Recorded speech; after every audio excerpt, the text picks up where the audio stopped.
Bonjour, bonsoir, mesdames et messieurs, ça dépend de l'heure à laquelle vous nous suivez chez vous. Merci pour cette confiance renouvelée que vous ne cessez de manifester à notre modeste personne. C'est bien moi, votre humble serviteur, Glody Moukoko. Aujourd'hui, je viens simplement pour nous parler de l'économie nationale, de l'économie de la République démocratique du Congo et je vais profiter de cette occasion pour passer en revue la mise en perspective ayant trait à l'économie, parlant de diversification de l'économie nationale. Alors, si pour vous la première fois de nous suivre en prière, vous abonnez massivement à notre chaîne Panorama 24 RDC. Panorama 24 RDC et vous ne serez pas dessus. Partagez nos vidéos et n'oubliez surtout pas d'activer la cloche de notification à côté.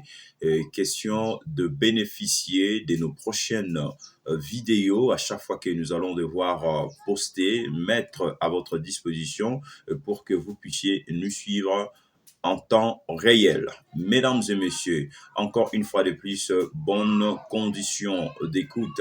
Alors, ici, comme je viens tantôt de le dire, vous savez, chaque ministre au sein de la formation de l'équipe gouvernementale chapeautée par la première ministre Judith Suminwa Tuluka, chacun de ces ministres a reçu, n'est-ce pas, une feuille de route, comme ça c'est fait. Donc, chaque ministre a reçu une mission pour laquelle est appelé à accomplir à l'issue du mandat du président de la République, tout consort. Et c'est aussi le cas pour le ministre de l'économie, Daniel Mukoko Samba, et vous êtes sans ignorer que selon la feuille de route telle que transmise, telle que édictée par les garants du bon fonctionnement des institutions, Félix Antoine Tshisekedi Tshilombo. On note trois. Il a trois missions à la tête du ministère de l'économie nationale, dont la première, trois missions, dont la première consiste à lutter, n'est-ce pas, à lutter contre la vie chère et augmenter, n'est-ce pas, le pouvoir d'achat des Congolais. Ça, c'est de un parmi ces principales missions telles que édictées par le président de la République, Félix Antoine Tshisekedi Tshilombo. J'ai bien dit, lutter contre la vie chère et le pouvoir d'achat des Congolais. Ça, c'est de un. Ça, c'est la première de ses missions principales. La deuxième mission, c'est, je dirais, la deuxième mission, c'est redresser, voilà, j'allais dire, redresser le secteur productif de l'économie nationale. Ça, c'est de deux. Et la troisième, formaliser j'allais dire, le secteur informel de l'économie. Formaliser les secteurs informels de l'économie. Et à présent, je vais décortiquer chaque élément de ces missions principales assignées, n'est-ce pas, par le président de la République aux nouveaux locataires au ministère de l'économie nationale, chapeauté de main de maître par le ministre Daniel Mukoko Samba. Maintenant, écoutez, et ça maintenant c'est la mise en perspective. La mise en perspective ayant trait à la diversification de l'économie de la République démocratique du Congo. Alors, prenons d'abord la première mission qui consiste à lutter contre la vie chère des Congolais et le pouvoir d'achat, j'allais dire, des Congolais. Lutter contre la vie chère et augmenter les pouvoirs d'achat des Congolais. Aujourd'hui, je vais nous parler de comment faire pour lutter contre la vie chère et ajouter les pouvoirs d'achat des Congolais. Partons justement de la feuille de route proposée au ministre national de l'économie, Daniel Mukoko Samba par le président de la République. Lors de l'introduction de mon émission, je disais que chaque ministre a reçu ce qu'on appelle une feuille de route. Et dans cette feuille de route cette feuille de route est constituée de missions principales à respecter, à suivre, à respecter scrupuleusement. Non seulement le ministre national de l'économie, il y a aussi d'autres ministres faisant partie intégrante du gouvernement souminois. Vous savez, en termes de réformes ou encore moins de mesures préventives pour lutter contre la vie chère et augmenter le pouvoir d'achat, il faut tenir compte de besoins nécessaires des Congolais. Il faut tenir compte de besoins nécessaires des Congolais, de la population. La population a besoin d'un très bon salaire, premièrement. La population a besoin du courant. La population a besoin que le prix des produits de première nécessité soit revu à la baisse. La population congolaise, la population a besoin de l'énergie. Ça, je parle de manière terre à terre pour permettre une meilleure compréhension à nous tous, surtout à la communauté congolaise qui me suit en ces moments. La population a besoin de tous ces détails et cela constitue les besoins primaires. Voyez-vous, le besoin nécessaire pour une population pour lequel le ministre national, Daniel Mukoko Samba, est appelé à respecter, à résoudre scrupuleusement. Voyez-vous? Alors, et pour ce faire, partons de ça, je suis en train de faire ce qu'on appelle la mise en perspective. Regardez aujourd'hui les prix, les litres du carburant qui avant se vendaient à, je dirais, à 800, à 750 francs, quelque chose de comme ça. Et aujourd'hui, le prix du litre du carburant s'est valu entre 2850 à 3000 à 3500 à la pompe. Imaginez ce genre de choses. Avant, on payait un pain, une baguette de pain, à 10 francs, à 50 francs à l'époque, à 50 francs congolais. Et aujourd'hui, une baguette de pain s'évalue entre 500 à 1000 francs congolais. Imaginez ce genre de choses. Le sac de farine du maïs qui avant se vendait à 10 000, à 8 000, à 5 000 francs, à 15 000 des fois. Et aujourd'hui, on n'en parle presque pas du prix. On n'en parle presque pas du prix. Et au moyen panier de la consommation des Congolais, dont le prix ont dépassé, largement dépassé leurs limites. Le prix des produits de première nécessité des denrées ne sont plus fiables, ne sont plus officiels. Chacun fixe le prix des articles à sa façon, à sa manière, alors que c'est l'État congolais qui en fixe le prix. Le prix.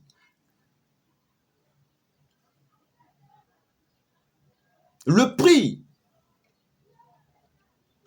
Et ce sont là les missions pour lesquelles Daniel Mukoko Samba est appelé à résoudre, étant les patrons de l'économie nationale. Doit initier des réformes pour arrêter cette hémorragie. Et vous êtes sans ignorer le président de la République aussi, qui a convoqué jeudi 13 septembre, 12 septembre, une réunion interinstitutionnelle. Aux côtés de lui, il y avait le président de l'Assemblée nationale, Vital Kamerhe, il y a eu le président du Sénat, Jean-Michel Sama Lukonde. À côté aussi, il y avait la première ministre, Judith Souminois, ainsi que l'actuel président de la Cour constitutionnelle, à la fois le président du Conseil supérieur de la magistrature, je cite Dieudonné Kamuleta. Ils ont pu baliser le sujet ayant trait à l'économie nationale, à la sécurité, à l'éducation nationale, à l'éducation aussi. Comment je peux dire, j'ai déjà parlé de la santé, de la sécurité, de l'éducation, mais aussi de l'économie. Et partant de l'économie, le président de la République réitère sa détermination de faire décoller l'économie nationale. Alors, pour ce faire, comment procéder, n'est-ce pas, pour faire décoller, n'est-ce pas, pour rendre notre économie dynamique? Il faut commencer par des réformes. Et ces réformes doivent être initiées par le ministre sectoriel, tout en commençant par le ministre de l'économie nationale. Le ministre de l'économie nationale. Je l'ai toujours dit, on ne peut pas parler comment je peux dire, de la dynamique économique de notre pays. On ne peut pas parler de la croissance économique de notre pays sans parler de la production. Qu'est-ce que la République démocratique du Congo produit pour voir son économie se relancer, pour voir son économie accroître? Accroître, puisqu'en l'absence de diversification de la véritable, en l'absence de la diversification économique véritable de notre pays, la République démocratique du Congo dépendante du secteur minier, parce qu'on ne produit absolument rien. Même dans les secteurs miniers, nous devons aussi produire. La République démocratique du Congo ne dispose aucune usine de transformation propre à lui. Pour pouvoir parler de la croissance économique, déjà la République démocratique du Congo a pu réaliser une croissance économique inférieure contrairement aux prévisions annoncées. Tout ça, c'est parce qu'on ne produit absolument rien. Et ce sont là des mesures, n'est-ce pas, des astuces que j'avais pu proposer, de pistes et de solutions que j'avais pu proposer à la première ministre, n'est-ce pas, le jour de l'investiture de son gouvernement. Après l'investiture plutôt de son gouvernement, parce que c'est parmi les choses qu'on s'attendait sortir de sa bouche. Mais malheureusement, cela n'était pas sorti. Parce que nous, on ne peut pas parler de la croissance économique tant qu'on ne produira jamais. Pour ce faire, il faut initier des réformes allant dans le sens, n'est-ce pas, de promouvoir, n'est-ce pas, nos richesses. Et là, on pourra parler d'une croissance extrême de notre pays économiquement parlant. Et sans cela, c'est zéro. Et sans cela, le gouvernement souminois ne réussira pas son mandat. Et surtout, celui à qui on a donné cette feuille de route, résumant en son sein 3 missions principales. Je cite, si je peux bien vous les rappeler, la première mission consiste à lutter contre la vie chère et augmenter le pouvoir d'achat des Congolais. La deuxième constituerait sur le redressement dans les secteurs productifs de notre pays. Voyez-vous? Et la troisième, formaliser les secteurs informels de l'économie nationale. Et cet aspect des choses, ça sera difficile de résoudre pour le ministre national de l'économie, Daniel Mukoko Samba. Donc, pour ce faire, il faut envisager, initier des réformes allant dans le sens de promouvoir les richesses de la République démocratique du Congo. Parce que dans ce premier point, c'est clair, lorsqu'on parle de lutter contre la vie chère, il faut que l'État congolais soit capable de fixer officiellement le prix des produits de première nécessité pour que sa population puisse en bénéficier. Et venir aussi dire à la population, parce que la Constitution garantit la liberté d'information aux administrés. La population doit être comment je peux dire, doit être en mesure de connaître tout ce qui se passe dans son pays. Et qu'est-ce qui bloque? Et quelle est la politique que le gouvernement est en train de mettre en place, n'est-ce pas, pour le développement durable de la République démocratique du Congo. Et tous ces détails d'éléments, de ces éléments, la population est tenue de savoir. Parce qu'on ne peut pas priver à la population de l'information. Elle a droit de tout connaître, tout ce qui se passe dans le pays. Et le ministre national de l'économie, Daniel Mukoko Samba, a une lourde responsabilité parce que tout s'articule autour de l'économie. Tout s'articule autour de l'économie, j'insiste. Si on n'y prend pas garde, là, vous allez échouer votre mandat. Et si jamais vous voulez réussir votre mandat, vous devez initier des réformes. Parce que le président de la République vous a confié une lourde responsabilité pour laquelle vous êtes censé résoudre cela. Résoudre cela. Et le président, les garants du bon fonctionnement des institutions, doit être sévère. Doit être tellement sévère parce que c'est lui qui sera comptable. C'est lui qui sera comptable à l'issue de son mandat face à la population Oyowapi et Lirier pour qu'il soit le président de la République. Ce n'est pas à la première ministre, encore moins au ministre. C'est au président de la République. Et pour ce faire, il doit être sévère dans sa décision. Et je tiens à vous rappeler que la parole de l'institution président de la République, ici je ne parle pas de Félix Tshisekedi comme étant un individu, mais je parle de l'institution président de la République est sacrée. La parole de l'institution président de la République est sacrée.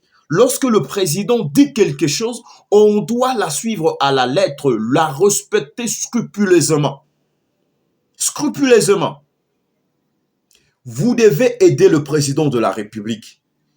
Vous devez travailler pour l'amour de la population congolaise. Chers ministres, chers membres du gouvernement, et c'est très important. La réussite, encore moins le développement de ces pays, ne demeure non seulement l'apanage du président de la République, non seulement à la première ministre ou au chef de chaque institution de notre pays. La réussite de ces pays demeure aussi l'apanage de vous, chers membres du gouvernement, et de la population congolaise qui vous accompagne, bien évidemment. Bien évidemment. Et là, c'était le premier point, partant de la feuille de route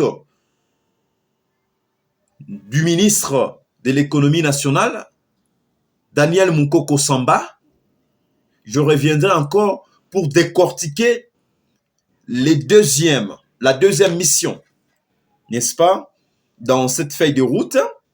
Et ensemble avec vous, nous allons essayer de mettre un point de vue par rapport à ça. Et si pour vous, la première fois de nous suivre, prière vous abonner massivement à notre chaîne Panorama 24 RDC. Je dis bien Panorama 24 RDC et vous ne serez pas déçus. C'était là votre frère Glody Mukoko. Partagez nos vidéos et pour ne rien rater de nos prochaines vidéos, mesdames et messieurs, partagez, likez, abonnez-vous massivement. C'est une façon, c'est une question de nous soutenir, de soutenir cette œuvre, ces projets, mesdames et messieurs, et vous ne serez pas dessus. Keep in touch. Je reviens encore une fois de plus pour la seconde partie de cet entretien. Merci.